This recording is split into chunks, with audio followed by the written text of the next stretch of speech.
tatkala kita menuntut ilmu ya di hadapan guru kita ya, terutama dalam hal bertanya. Bertanya pun harus ada adabnya kepada guru kita ya. Ikhwan dan akhwat yang dirahmati oleh Allah Subhanahu wa taala, ya, alhamdulillah sekarang sarana ilmu begitu banyak ya. Dan juga dai-dai juga alhamdulillah banyak dai-dai yang di atas sunnah yang kita percayai akan ilmunya. Maka mudah bagi kita untuk bertanya kepada mereka. Namun meskipun mudah bagi kita untuk bertanya kepada mereka, tetap harus ada adab yang harus kita perhatikan dalam bertanya ya. Di antaranya ikhwan yang dirahmati oleh Allah Subhanahu wa taala, yaitu ya kita bertanya dengan santun ya, dengan santun, tidak dalam rangka seperti menggurui ustadz kita, dan ini adalah adab yang sangat buruk ya. Kita menunjukkan tatkala bertanya, menunjukkan bahwasanya kita butuh dengan ilmu tersebut. Oleh karenanya Allah Subhanahu wa taala tatkala berbicara tentang kisah Nabi Musa ya, tatkala bertemu dengan Nabi Khadir, maka Nabi Musa dengan penuh kerendahan minta izin kepada Nabi Khadir untuk menuntut ilmu dari Nabi Khadir. Padahal secara kedudukan Nabi Musa lebih tinggi kedudukannya daripada Nabi Khadir. Tetapi karena tatkala ini posisinya Nabi Musa adalah murid Nabi Khadir, maka Nabi Musa kemudian merendahkan dirinya minta menuntut ilmu kepada Nabi Khadir. Maka jangan kita bertanya dengan seakan-akan kita sudah tahu, seakan-akan kita apa? Sok tahu ya. Dan sebagian orang seperti itu. Terkadang misalnya ada orang nanya sama saya, "Ustaz, bagaimana hukumnya ini?" Ada sebagian langsung nambah, "Oh, hukumnya haram ya." Jadi kayaknya ustadz kurang cepat gitu, lebih cepat dia. Kadang saya, ini orang gimana? Saya yang ditanya kok dia yang jawab. Udah kamu aja yang jawab kalau gitu. Ya sudah, ada ustadz ngapain ente kemudian ente ingin menunjukkan ente pintar? Ya, enggak boleh seperti itu. Ada ustadz berbicara, ada ustadz ente nimbrung. Udah biar ustadz aja yang jawab ya. Biar ustadz ya yang jawab. Jadi ingin menunjukkan seakan-akan dia lebih tahu, seakan-akan dia sudah baca. Enggak usah. Ente berilmu, sembunyikan ilmu ente. Bukan saatnya ente menyampaikan ilmu ente ya. Kalau ada yang tanya, ustadz minta masukan baru kasih tahu. Tapi kemudian ada yang tanya, kemudian dia yang jawab, hukumnya begini. Oh, ada khilaf itu. Oh, sudah. Ustadznya seakan-akan hanya bengong aja lihat orang ini gimana ini ya. Oleh karena perhatian Allah Subhanahu wa taala ya, kalau kita bertanya pun dengan menunjukkan bahwasanya kita butuh dengan ilmu tersebut. Kita butuh dengan jawaban tersebut ya. Kemudian beradab juga ya. Seperti sebagian syekh tatkala saya lihat di Mekah, tatkala syekh keluar ya, maka diikuti oleh murid-muridnya. Ngantri, dia berjalan banyak orang ikut, satu persatu bertanya, setelah bertanya minggir, setelah bertanya minggir ya. Ada orang tiba-tiba masuk tengah, cerek depan syekh apa hukumnya ini? Ini enggak beradab seperti ini. Yang tadi ngantri kena apa namanya? Yang ngantri begitu banyak, dia lewati begitu saja. Ini juga tidak benar. Maka seorang harus bertanya dengan adab. Kalau dia bertanya ya dia ngantri, kalau ada yang di depan dia maka dia tunggu sampai orang tersebut selesai bertanya baru dia bertanya. Ada orang baru bertanya masih bertanya-tanya kemudian dia potong tengah jalan, juga tidak beradab ya. Kemudian juga lihat waktu guru kita kapan waktu bisa ditanya ya. Tidak sembarang waktu kita telepon guru kita ya.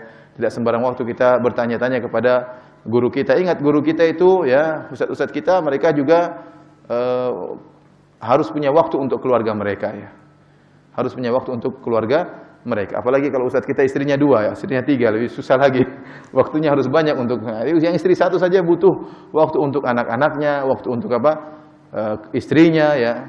Oleh karenanya kalau ustadz sudah selesai pengajian ya boleh bertanya-tanya sebentar, tapi jangan dikejar terus, kasihan ustadz juga butuh istirahat. Ustadz juga untuk ya, ini bukannya saya bela diri ya, enggak ya. Cuma saya menyampaikan demikian kenyataannya ya. Antum juga sibuk, saya juga sibuk, yang lain juga sibuk ya. Kadang sebenarnya orang ustadz bilang silakan bertanya, sudah ya setengah jam selesai. Setelah setengah jam datang lagi ustadz, loh kenapa tadi nggak tanya? Sekarang waktunya minum kopi malah ditanya-tanya. Ya ustadz makan nggak tanya-tanya, akhirnya nggak sempat makan dengan nikmat. Ustadz juga ingin nggak menjawab juga nggak enak ya. Orang tersebut nanya terus, kemudian akhirnya gimana ya? Akhirnya gimana? Oleh karenanya para hadirin Allah Subhanahu wa taala, saya sering mengalami hal seperti itu ya.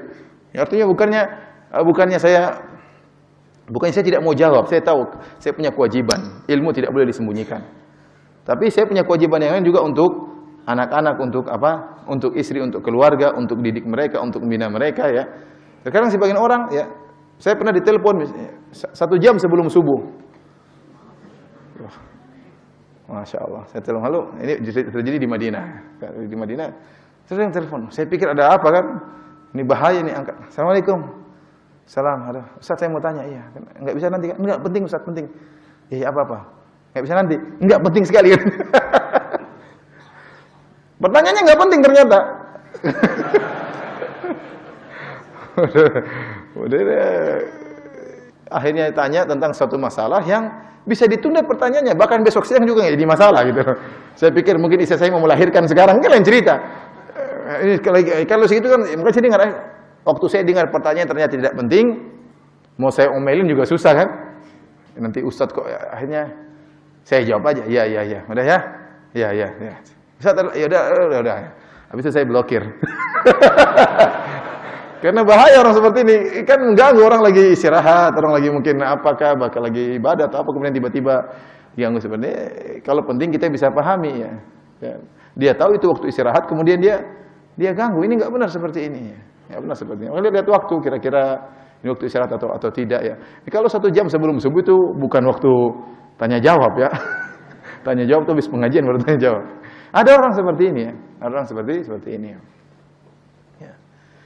Oleh karena perhatian Allah Subhanahu wa taala tentu ya, makanya di mimbar ini saya minta maaf kepada ikhwan-ikhwan ya yang saya mungkin tidak bisa jawab pertanyaan mereka karena pertanyaan terlalu banyak dan ilmu saya terbatas ya. Karena sebagian orang juga tanya, disangka kita punya ilmu semua. Tanya Ustaz, pertanyaan susah, saya di SMS susah. Waduh, gimana jawabnya? Saya mau SMS lama 1 jam kalau menjelaskan ini. Kenapa dia tidak telepon misalnya atau tidak datang? Kalau dia merasa perlu, dia datang, tanya Ustaz bagaimana hukumnya. Dia mau lihat SMS saja, kemudian kalau tidak dijawab, Ustaz kok nggak jawab? Gimana mau jawab, pertanyaanmu susah ini. Saya harus belajar dulu, harus baca dulu, harus murojaah dulu. Ini murojaahnya mungkin untuk jawab pertanyaan ini butuh 1 jam mungkin. Kemudian dia kok nggak jawab, Ustaz sombong. Ah gimana, bukan sombong, ini pertanyaan susah. Seperti ada salah seorang Ustaz pernah ditanya, Ustaz tolong jelaskan cara sifat salat Nabi yang benar. Ya udah beli buku saja sifat salat Nabi Syekh Albani, baca itu. Ente malah baca suruh Ustaz yang jelaskan. Enak sekali ente belajar lah. Jadi ini kan tidak benar seperti itu ya. Jadi adab itu penting dalam bertanya ya. Kalau bertanya. Kalau Ustaz merasa tidak tahu jangan dipaksa tahu. Ini juga penting. Ustaz apa hukumnya ini? Ustaz mulai mikir, aduh. Haram kan Ustaz? Haram kan? Jangan dipaksa tahu dah. Nanti Ustaznya, iya haram. Akhirnya Ustaz tertalkin gara-gara ente. Ya. Kalau Ustaz mikir, Ustaz nggak tahu, hati-hati. Jangan ente paksa dia tahu, karena dia nanti berfatwa tanpa ilmu, bahaya. Ya, hati-hati. Kalau dia nggak tahu ya sudah. Ya. Kemudian ikhwani fillah wa akhwati fiddin azza wa jalla. Antum bertanya juga, ya. Bertanya perkara-perkara yang akan antum jalani, perkara-perkara yang penting ya. Banyak perkara-perkara besar yang antum tidak tahu, pelajari dan tanyakan itu kepada ustaz. Terkadang sebagian orang bertanya kepada saya pertanyaan yang menurut saya penting namun tidak penting sekali ya. Saya bilang, Ustaz, apa hukumnya salat gerak jari? Saya bilang khilaf di kalangan para ulama ya. Ada yang mengatakan digerak-gerakkan, saya sendiri condong tidak digerak-gerakkan. Nanti datang lagi tanya yang sama, Ustaz bagaimana ini? Gimana khilaf? Ya banyak masalah, ente kamu tanya gerak-gerak jari, gerak atau enggak gerak enggak jadi masalah, salat ente sah ya.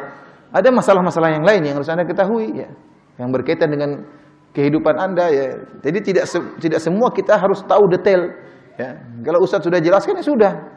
Kita terima ambil, kalau enggak terima ya enggak usah diambil ya, terserah ente. Tapi jangan bulat dalam satu masalah tertentu, bulat itu lagi ya. Sementara kapasitas Anda tidak mungkin sampai. Sekarang ada orang tanya, Ustaz bagaimana hukumnya? Yang roji gimana Ustaz? Bagaimana khilafnya? Lo ente saja bahasa Arab nggak bisa.